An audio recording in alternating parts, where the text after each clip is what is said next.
Nizamabad police ने एक मकान से धमाकेदार अशिया जब्त की है और शुबा जाहिर किया जा रहा है कि ये हुक्मरान बीआरएस की एक रुकने असेंबली को हलाक करने की एक और साजिश हो सकती है।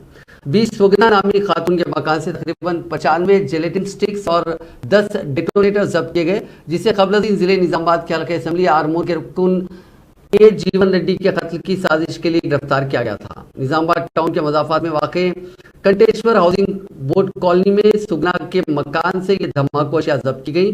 पुलिस ने 41 साल सुगना को गिरफ्तार कर लिया, जबकि इस केस में 43 साल पी प्रसाद गौड़ का नाम दूसरे मुलजिम के तौर पर शामिल किया गया। फिर वक्त वो एक और केस में जेल में बंद है।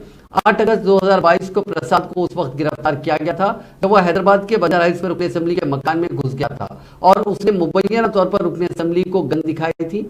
मुलजिम को दिखने के साथ ही जीवन रेड्डी ने अपने स्टाफ को चौकस किया, जिसके बाद मुलजिम वहां से फरार हो गया था।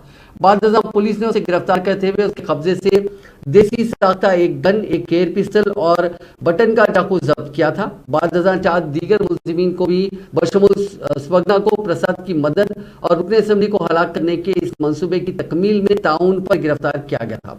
पुलिस के मुताबिक प्रसाद को रुकने असेंबली आरमूर से इस वजह से दुश्मनी हो गई थी क्योंकि वो समझता था कि मुखलूर मंडल के मौजू कलाडी की उसकी सरपंच बीवी की मौतली के लिए रुकने असेंबली ही जिम्मेदार है।